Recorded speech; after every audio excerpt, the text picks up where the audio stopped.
Welcome back to another episode of Remotely Speaking Up. And we have another spotlight episode this week where we are focusing on a company called Local to Global Impact.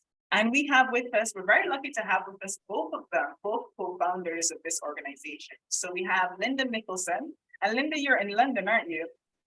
I'm in London. The company is founded in London. Brilliant. And then we have Leon, who is based, Leon, you're in Mombasa, is that right? Yes, I'm in Mombasa, Kenya. Yeah. Oh, perfect. So we have both Leon and Linda here today to tell us about Local to Global Impact and the work that they're doing. Local to Global Impact is on a mission to reduce poverty by linking locals with global opportunities.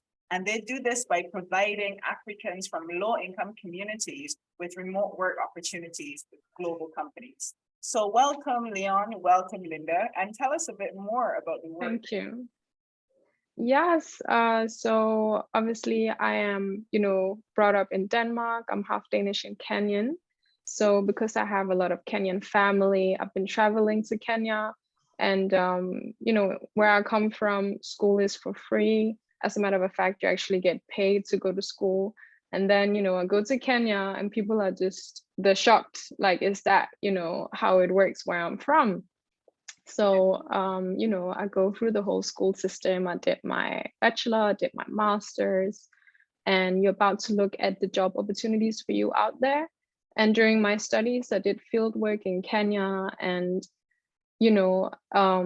obviously the difference in terms of where you are and how much you earn is huge when you compare Africa and Europe. And I didn't really see any reason for that after Corona and after seeing that everybody is now working from home. So why is it not possible to actually help someone, make some extra coin by linking them with a global company? And, I really believe that this can happen because I've seen how brilliant they are. As a matter of fact, Leon was the one helping me a lot with my essays and correcting my English and stuff like that. And I've just seen there's so much talent out there that doesn't have the same opportunities as someone born and brought up in Europe. So I just wanted to tackle that issue. And Leon, what would you have to say? Yeah, in addition to what Linda said, nowadays the world is a global village. So one of the top talents can use other free site courses such as Coursera, there are other like Udemy to upskill themselves. And, there's more of whereby people are now working from home, people are working remotely. So at least the global companies can actually tap on the African talent. So we have people who, despite their background, despite these particular difficulties, they've tried to do their best to go out of board and to have these particular skills to help the global company. Thank you. Yeah, and I think it really emphasizes again the impact that the changing world of work is having on society. The fact that this rise in freelancing is allowing us to actually tackle more societal level issues, especially when you have such a noble focus as reducing poverty. How does it work though with you guys in terms of what does local to global impact do to make sure you can connect people to these global opportunities? So obviously, it's about having that connection to companies that are willing to hire and trust in us. Because it is two different cultures that you're trying to bring together. So it is a certain kind of market or certain kind of person that would say, let me try and hire a social media manager from Kenya. So I don't have to spend time on that. So that's how it works. From Leon's end, I don't know how he want to explain how we find talent. So one of the ways we also find talent is mostly those who are interested come and show us what they can do. We try to assess their CV and what particular experience they've done, what have they shown that they're capable of doing. They try to do some of these free Google courses, certificates. We've seen vast talent ready to be tapped. to help out there and also to improve their lifestyle. And at least this will help also bridge the gap between the European nations and Africa. We Africans, we tend to earn a little bit lower for the same jobs that is done in Europe. So I imagine a lot of companies where you can hire the same talent remotely, you get expert talent. So you get talent that's even better in many cases of where your location is. And then you get it for a better price as well. Just sometimes even because of the exchange rate, we get a much better deal. Yeah, so I think we also have to consider that when you come from a marginalized community, wherever you are, you kind of have to fight harder to get to be to a certain point. And that also, leaves people with having this hunger in themselves. They have more at play to succeed. And I think that's also one of our strong points, that we really have people that want to work, that really, really want to put in their whole energy in what they're doing. And I think that's rare. That's a rare combination, alongside getting someone that's so diverse than what you can get. So obviously, if you're grown up in Europe, you kind of get the same mindset. But if you're growing up in Africa, you're going to come up with new ideas. You're going to come in with different points of views that, ultimately can help any company in, getting more growth in their company. So I think we have a strong baseline here in terms of talent. So now I think, our challenge is more getting these companies to actually take a shot on us and say, let's try this out and see what outcome is going to come from it. So how did you guys first get connected? How did you meet and decided that this is what you wanted to do? So we're actually from the same village in Kenya. So my mom, she usually goes there with me to see your family members. So that's how we meet. And it's, in that village where there's more than 100,000 people, they all consider each other as family. So the community that you get there, like once someone, makes money, depending on who you are, of course, but what I've seen is that people help each other. But I guess Leon can speak better on that. So when we met with Linda, we tended to talk about challenges and global developments. So we were checking on how COVID has actually affected the world and how it gave the world to see the opportunity on working from home. So we just decided on how to meet up on this. And also checking, we also saw that we have graduates who are actually very skillful, but they are unable to get jobs, which is it's not easy. In fact, the employment rates in Kenya is quite alarming. So these are guys who, some of them are doing international courses. For instance, someone like me, I'm doing courses with the Institute and Faculty of Actuary, which is UK based and it's recognized everywhere. So we said, okay, how can we bridge the gap by helping European nations to also tap into this talent? And at the same time, we help these people to at least earn something to change their lifestyle.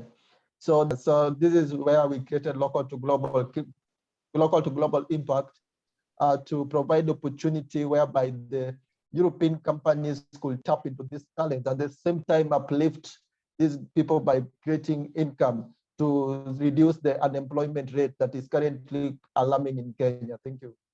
It's a real win-win situation. So it's really admirable and it sounds like it has so much promise.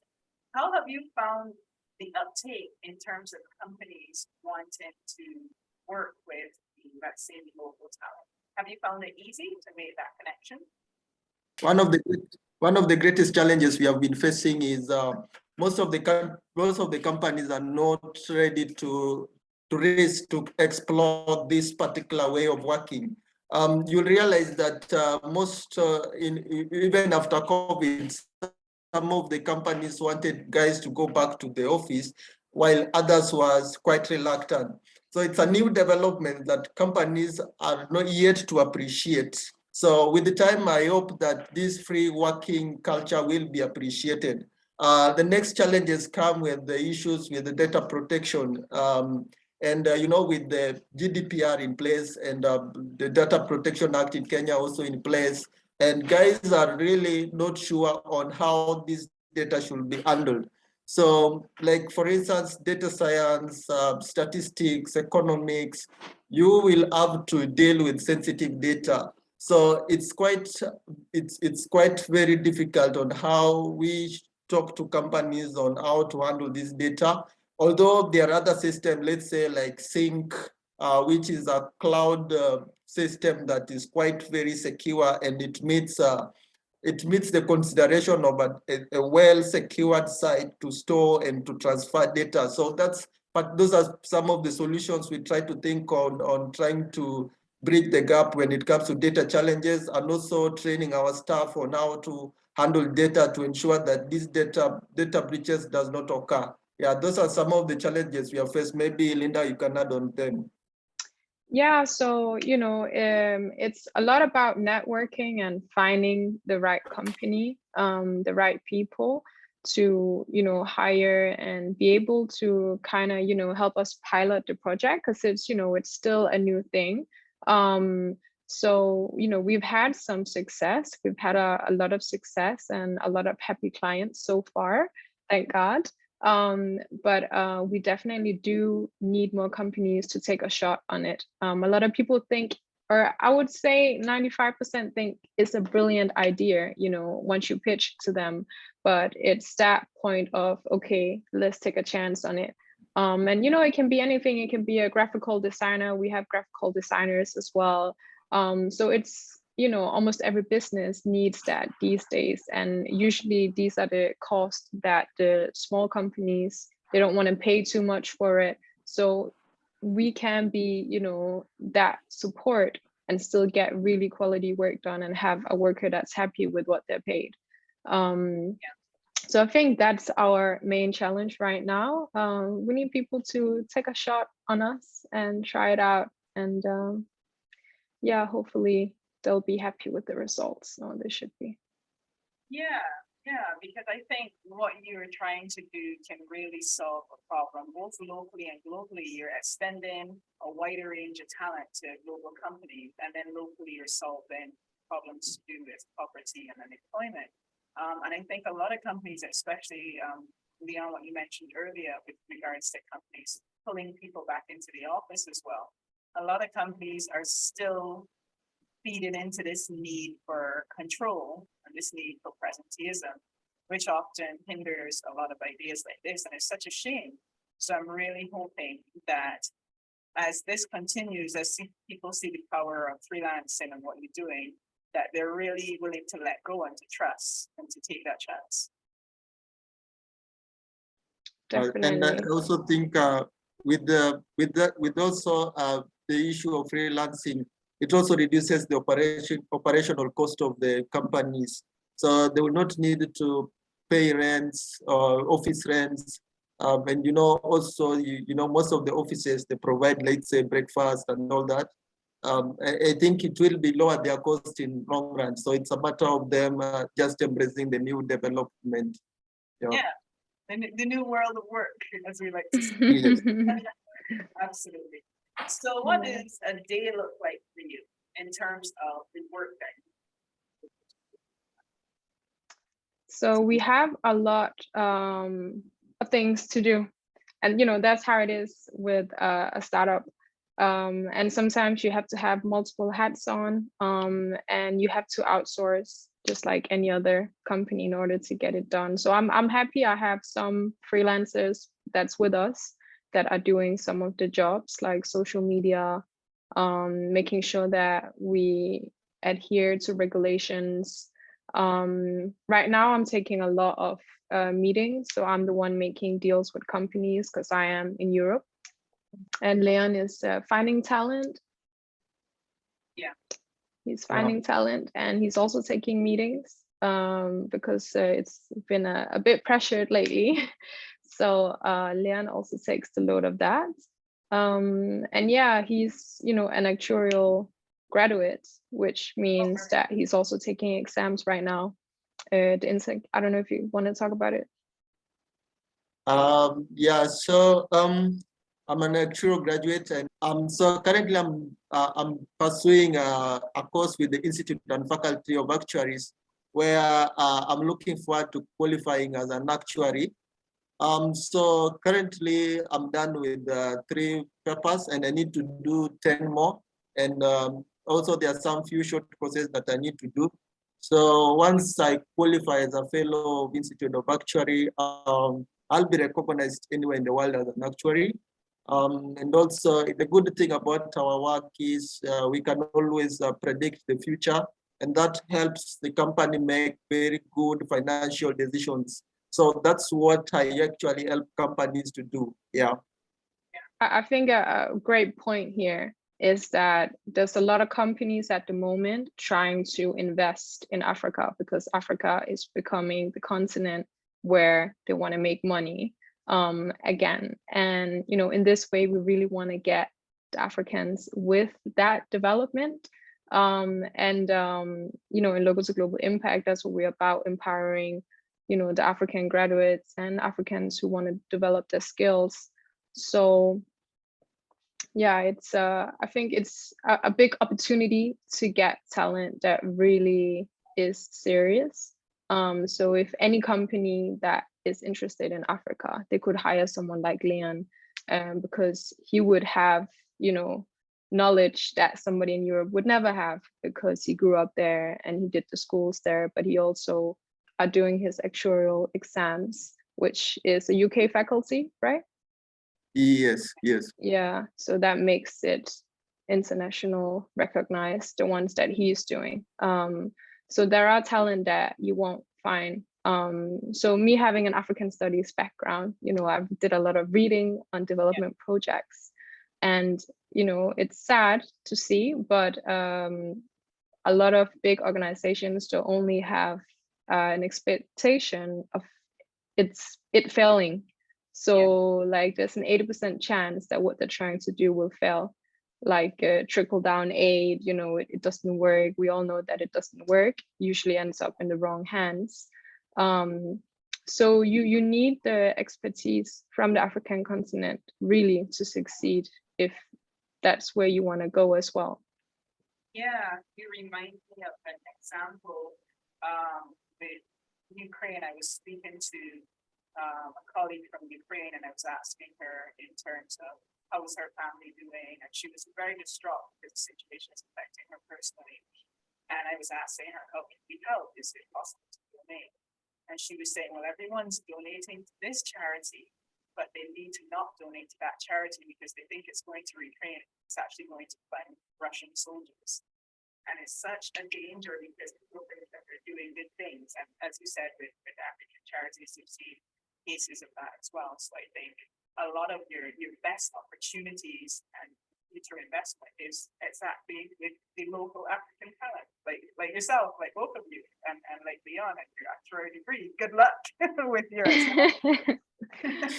as well. Thank you.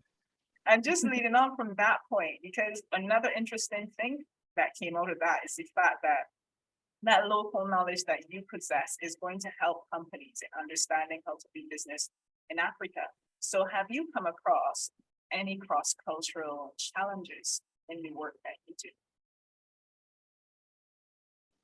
Like when interacting, for example, with foreign companies, have you noticed that there's been any noticeable cultural differences? We definitely have. When we have linked graduates with UK companies, there are certain things that we do differently. You know, I'm Danish, so in Denmark we work differently than people in the UK and also people in Kenya. So there are different understandings of, you know, the success of a job, the process of a job, and these are things that you have to explain and you have to know in order to, you know, deter away from some of those classical mistakes that makes a job a complete failure. But I don't know, Leon, what do you think is the worst one? Because obviously I know both worlds, so sometimes it's hard for me to see. I think there's a bit one of the difference I've realized between the European working culture and the European culture. You know, there's more like because of lack of good work, I'd say it's a little bit harsh. Kenya, we like embracing each other. When someone, let's say, does not meet expectations, there's a way we give chances to improve, and there's a way we talk. In European, mostly, if you don't give to expectations, mostly I've found some two, three scenarios where you are like told, yeah, you are unable to produce this. This is not. You get. I don't know if you get what I mean. Yeah. Yeah. So there are those cultural differences on how we believe things should be done. And I know with time we learned how to embrace different cultures and how to adapt. Yes. Yeah, and I think that might be very much down to sometimes the individual company culture also clashing with those cultural differences, because some companies might be willing to take a chance on you, and then other companies might just say, well, no, you haven't lived up to our expectations. One of the things that we've seen in our research as well is that freelancers are judged harder when they work. So there are higher expectations of freelancers, and there's much less support that they receive. So I don't think companies realize that when they're interacting with freelancers as well. Yeah, it's definitely something that needs to be considered, because we definitely, had, a little bit of a clash even between, Leon and I. You have to have a lot of conversations to understand where you come from. So, and, for me, I felt like, oh, they're so relaxed. Like, this is a big deal. We need to focus on this now. Do it. And they're like, no, Linda, relax. It's fine. So I do definitely think, also from the culture that I come from, and maybe also a bit personally, I can, I do understand that harshness that they see where they're more relaxed, but I think both things have to be there, because sometimes when you relax, you see it from a different viewpoint. So even their approach to working can really be a strength as well. And you have to be open to that once you hire someone from a different place where you know nothing of their culture or the way they work. Yeah, absolutely. And I hope with the work that you both are doing that you start to break down a lot of those cultural barriers. And along with that, a lot of cultural stereotypes, because I know a lot of cultural stereotypes around African countries has harmed your ability to seek certain opportunities. And it's really good to see that more and more people are now investing in Africa and investing in the work that you're doing. So if someone wanted to get in touch with you as we just wrap up, how could they reach out to you? Let's say if they wanted to help your business or they wanted to know more about what you did, what's the best way to get in touch with you? So we have all social media, or not all social media platforms, but we do Facebook, Instagram, LinkedIn. We have a website, and that's, where our email is, our phone numbers. We're always looking for people who want to be part of it.